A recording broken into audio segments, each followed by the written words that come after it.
Jamaah Umroh Indonesia berinisial MS Muhammad Said, 26 tahun, asal Kabupaten Pangkep, Provinsi Sulawesi Selatan, diduga melecehkan wanita asal Lebanon saat tawaf di Masjidil Haram Mekah, Arab Saudi. Akibatnya, setelah melalui rangkaian pemeriksaan polisi Arab Saudi dan pengadilan Arab Saudi, jamaah asal Indonesia tersebut divonis 2 tahun penjara dan denda sekitar 200 juta rupiah.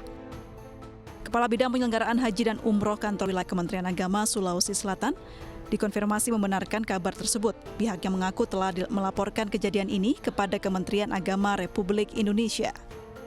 Pihaknya juga memastikan jemaah Indonesia tersebut telah mendapat pendampingan hukum oleh Kedutaan Besar Indonesia di Arab Saudi.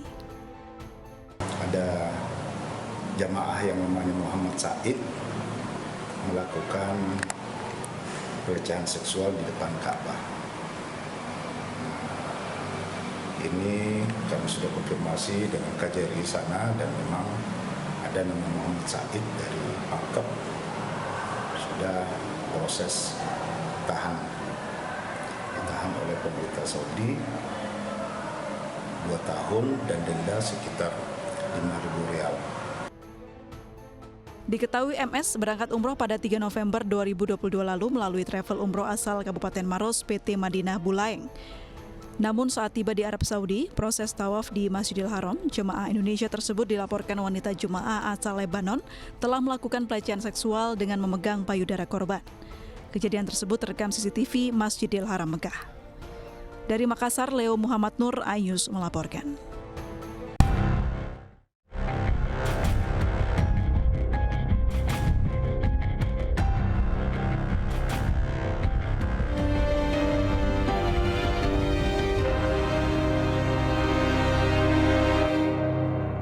Korban kasus pembunuhan berantai dengan tersangka Wawon CS terus bertambah. Polisi baru saja mendapatkan informasi ada 1 korban yang sempat diracun kawanan Wawon.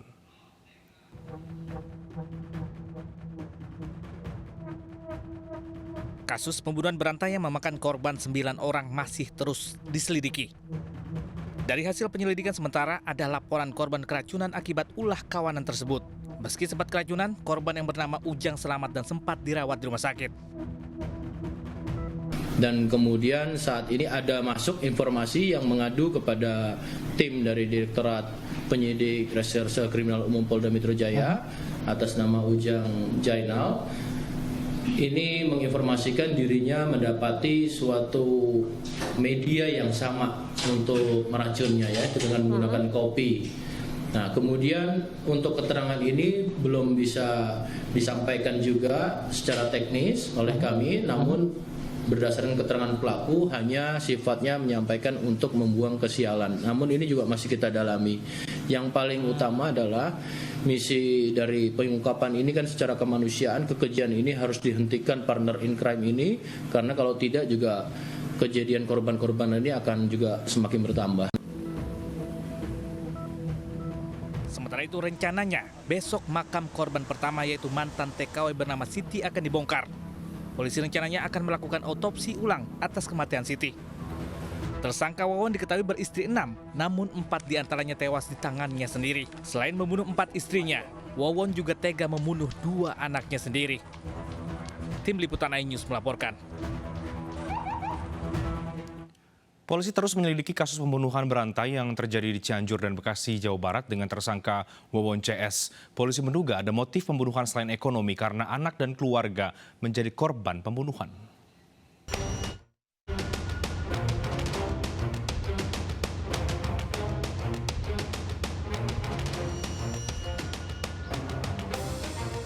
Polisi mengungkap 9 korban pembunuhan berantai di Bekasi Cianjur yang dilakukan oleh tersangka Wawon CS.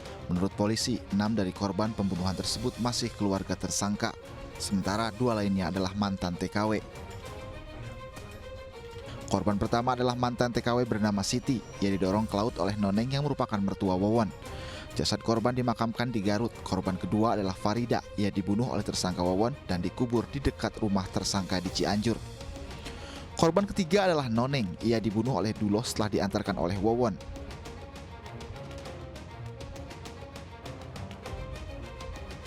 Sementara korban keempat adalah Wiwin yang merupakan anak Noneng.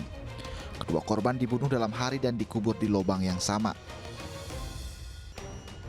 Korban kelima istri Wawon bernama Halimah. Ia dibunuh oleh Duloh dan jasad korban diantarkan ke keluarganya di Bandung Barat. Tersangka menyebut korban meninggal karena sakit. Setelah Halimah meninggal, Wawon kemudian menikah dengan Ai Maimunah yang merupakan anak kandung Halimah. Dari pernikahannya ini memiliki 2 anak yakni Bayu dan Neng Ayu. Bayu yang merupakan anak Wawon menjadi korban ke-6. Bayu dibunuh oleh Duloh dan dikuburkan di samping rumah Duloh. Sementara korban ke-7 hingga ke-9 adalah Ai Maimunah, Ridwan Abdul Aziz, dan Riswandi. Korban diracun di rumah kontrakan di kawasan Bekasi, Jawa Barat oleh tersangka Duloh. Dari 5 orang yang diracun, 2 diantaranya selamat, yakni Dede Solehudin dan Neng Ayu. Namun belakangan, Dede Solehudin ditetapkan menjadi tersangka bersama Wawon dan Duloh. Dede ikut minum racun untuk meyakinkan para korban lain. Dari pengakuan tersangka, mereka menipu korban dengan janji bisa meningkatkan kekayaan dengan menggandakan uang. Menurut polisi, para tersangka meraup kurang lebih 1 miliar rupiah dari para korban. Polisi terus menyelidiki pembunuhan berantai ini termasuk mendalami adanya motif lain selain ekonomi. Kemudian terkait dengan dana-dana. Apa kira-kira motif lain selain ekonomi yang bisa menjadi motif pembunuhan berantai dukun Wawon? Saya akan tanyakan ke kriminolog Universitas Indonesia, Prof. Adrianus Meliala. Prof. Adrianus, selamat sore, Prof. Cateli. Gue lo ngomong kali. Halo, Prof. Selamat sore. Baik, Prof, langsung saja dari kacamata Anda, selain faktor ekonomi atau motif ekonomi, apalagi motif lain yang paling mendekati dari kasus pembunuhan berantai dukun Wawon ini? Saya kira soal klinik itu kuat sekali ya. Ditandai dengan 2 hal. Pertama, bahwa terjadi kawin-mawin dalam satu lingkaran sosial yang amat sempit. Bayangkan 6 istri dari Wawon itu adalah bersaudara, bahkan kemudian salah satu diantaranya adalah anak tiri dari salah satu istrinya, ya itu juga kemudian lalu dikawini. Bayangkan itu kan juga dalam arti supaya kemudian menjaga jangan sampai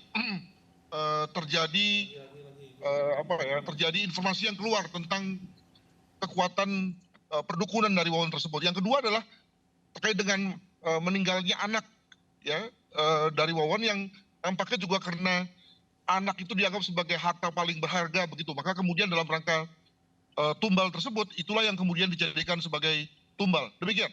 Oke, artinya motif klinik paling kuat ya tadi Anda katakan. Ini terkait dengan pesugihan kah atau apa sebetulnya? Sebetulnya ada macam-macam ya klinik tersebut. Dalam hal ini saya tidak melihat terlalu banyak unsur pesugihan. Tapi sebagaimana diberitakan, ini dalam rangka untuk penggandaan uang. Dan ini bukan yang pertama sebetulnya, karena kalau lihat misalnya tahun lalu di Magelang juga ada dukun yang mengaku menggandakan uang, dan ketika kemudian lalu ternyata tidak berhasil, lalu korbannya kemudian dibunuh. Ada 4 orang yang kemudian menjadi korban. Nah, kelihatannya hal ini yang juga sama nih. Apakah memang yang bersangkutan memang benar-benar punya kemampuan, atau katanya saja punya kemampuan? Nah, ini yang kemudian kita belum tahu. Yang jelas bahwa ada upaya dari yang bersangkutan untuk mendapatkan kekuatan tersebut melalui tumbal yang dia korbankan, begitu. Oke, tapi dari korban-korban yang sebetulnya bukan orang yang jauh dari Wawon sendiri ya, Anda melihat apakah ini sebuah modus atau yang memang kita bisa sebut dia cukup lihai atau justru sebaliknya?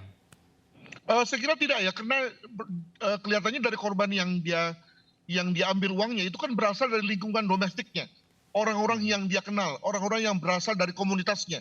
Nah, bisa diduga bahwa cukup banyak sebetulnya korban-korban yang seperti itu sebelum kemudian dia keluar mencari orang-orang baru. Okay. Maka saya menganjurkan kepada kepolisian untuk tidak segera berpuas diri dan segera menutup diri. Okay. Mengatakan bahwa korban yang dibuang dibuang itulah yang kemudian menjadi korban pertama. Jangan-jangan ada korban yang lain yang sebelumnya sudah dia ambil uangnya, sehingga kemudian lalu menggenapi uang 1 miliar yang dikatakan berada di akun mereka. Oke, baik, kita akan tunggu bagaimana hasil penyidikan lanjutan dari kepolisian. Terima kasih Prof. Adrianus Meliala terkait dengan dugaan motif lain dari aksi dukun Wawon.